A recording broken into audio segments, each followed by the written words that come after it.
Hello, hi, happy new year, everyone. For those of you that don't know me or are coming across me and don't follow me, my name's Aman Sana and I'm a self-worth and confidence mentor. And what I do is I help women transform their mindset and tap into their energy and emotions so that they can unravel everything they've been through to really live a life that they truly desire and that reflects with them, that resonates with them. So, hi guys. Drop a hello as you're coming in. I hope everyone has had an amazing start to the new year. Hi Priya. So today's live is creating space for 2023. And what I mean by this is, so creating space is so important.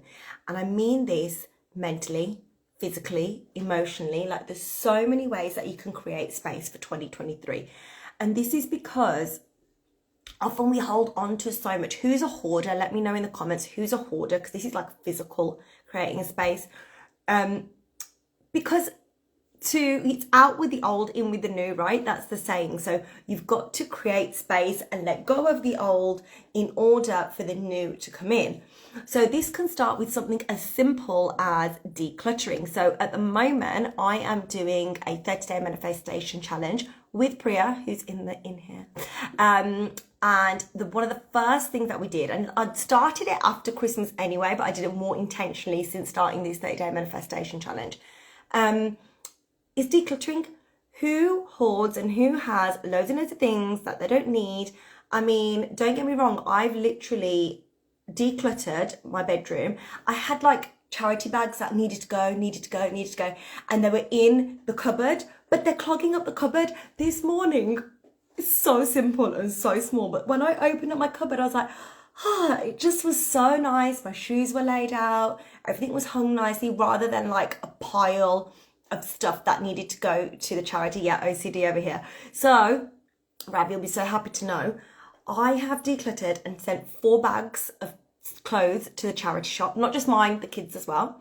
That's in the bedroom, and like 2 bags of stuff that's been chucked away.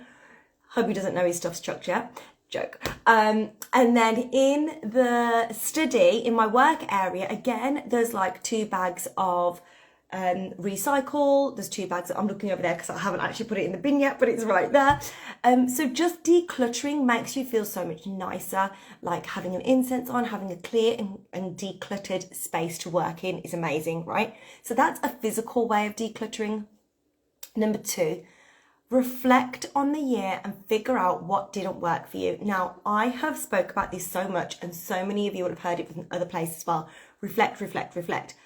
But it's because it's like the biggest thing to do. Who reflects? Let me know in the comment who here reflects, because it's so simple, but often we just do it in our heads like, oh yeah, this is, no, get a pen and paper and reflect. Which habits did work for you, or which habits did not work for you and did not serve you? And that can be something as simple as you go out for a drink on a Friday, you meet your friends, but actually it doesn't work well for you. It doesn't serve you, because on Saturday you might wake up with a groggy head, and Saturday could be a gym morning, perhaps. Something as simple as that. For example, for me, with food, like my mum's house is a big like comfort eating place. Drop me a thumbs up if it's the same for you. Like you go back to your mum's and you get like, it's just nice, right? Home cooked, everything's just like rich with butter and all the rest of it, and the biscuits, all that comes out. So I know that when I go to mum's, I fall into that and like delve into that. That's not a good habit for me. That doesn't serve me. So this year, I've just come back from my mum's and I went full. Consciously, I ate before I went, and I went full, because I know that that habit of indulging at mum's does not serve me, because it's an emotional based indulging when I don't need to at all. Number 3, also drop me a thumbs up if this is resonating with you and you guys feel the same. Number 3 is emotions. So who here carries resentment, anger, frustration? Yeah? Who here has carried a grudge for years and you're like, oh my God, I hate that person because in 2002 they did this to me or whatever? Let it go. Trust me, let it go. Because that resentment, that anger, that grudge, all those negative emotions that you're holding on to are filling you up and stopping you from bringing in something new. Hi, Raj, hope you're well. So let these go, because like I said, out with the old, in with the new. There's no space for new abundance and new feelings and positive vibes to be coming in if you're filled with that anger and resentment that you're holding on to. Not only is there no space for it, but you're not an energetic match for the positive vibes if you're still holding on to these negative feelings. Yeah? Let me know if that resonates with you. Number 4. I've already kind of mentioned this, but be intentional with your reflection. Look through month by month what you've accomplished. And if you can't remember, a really good way of doing this is go through your camera roll. So go through your camera roll and be like, oh my God, January we did this. Oh, February we did this, etc. Be intentional with your reflection and know what you've accomplished. And you can also, once you've accomplished it, it's a tick off, right? Sometimes we think, oh, I wanted to do this and I wanted to do that and I wanted that. But if you sit and you reflect and you journal, a lot of the time you're like, oh, I didn't realize I managed to do that. Oh, I didn't realize I did want to do that. And mentally, it's gone. Yeah, you've ticked it off and it doesn't need to be done anymore. And that is a release of that as well. So with all that in mind, I would love to ask you, what is it that you would like to let go of and release? If you know, drop it in the comments. If not, have a think about it. And yeah, just be really super intentional. Declutter your space, declutter your mind, declutter your emotions. Let go of everything that's holding you back and that has in 2022. What have you done on repeat? Maybe to make a change, like, oh my God, I've been trying to do this and I've done X, Y, Z. But are you doing the same thing on repeat? You're doing the same thing, expecting different results. Let go of it if you are. Oh my God, that's so true. I look through camera to remind me of where I was. Yeah, so exactly in the same way, just use that camera roll to be like, oh yeah, I did that. Oh wow, I did that. Amazing. And you'll realize that you actually accomplished so much more, because as humans, we are programmed to remember the negative. So, oh my God, so many of us, drop me a yes if this is you, or know somebody that's similar.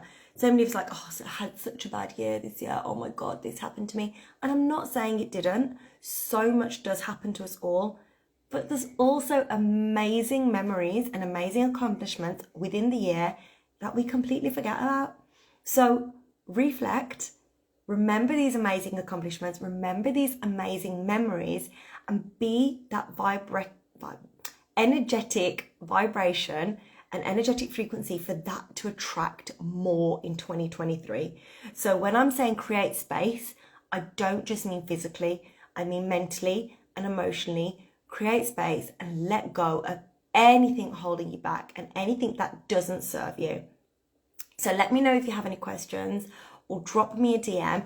And if this was helpful for you, then I would definitely say join my free masterclass on Monday. It is called Align Your Mind, and we're going to be I'm going to be teaching you the same framework that I used to go from plodding along in life to having a vision, knowing my goals and taking the action steps to get there.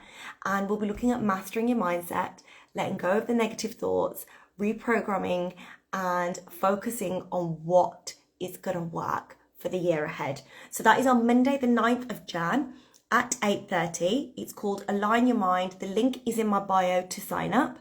And there also will be a replay if you can't make it at 8:30, as well as a bonus workbook that will be emailed out to you on the morning of the masterclass. So you can work through it afterwards, and it just allows you to truly implement everything that we go through. Because in the masterclass, I want you to be focused and in it, learning, asking questions. And then obviously you can work through it afterwards. And then you had an else one said that. Do you have any client handling? Yes, I did have a nail salon. I don't have any client handling tutorials. However, I would say communication is always key. Be very clear with your communication. Be very clear with what you want to say, and believe in it yourself. I think what I found when I had the nail salon and the beauty studio was sometimes my belief in myself, and I talk about this a lot, I didn't really believe in myself, and that showed in the way I was speaking to people. People can smell it on you. I swear, when you don't believe in yourself, you haven't got the confidence, people can smell it on you and they then take the piss, if that makes sense. So believe in yourself. Be sure you know what you want to say to people, and be sure that this is what I do, this is how much it is, and these are the expectations from me, and these are the expectations, like arrive on time. You know, people have rules and regulations about turning up late and stuff like that. So I would just say that, really believe in what it is that you are doing, and then people will respect that back. So yeah, thanks for your questions, guys. Thank you for joining, and I would love to see you at Align Your Mind on Monday. Link is in the bio. Sign up.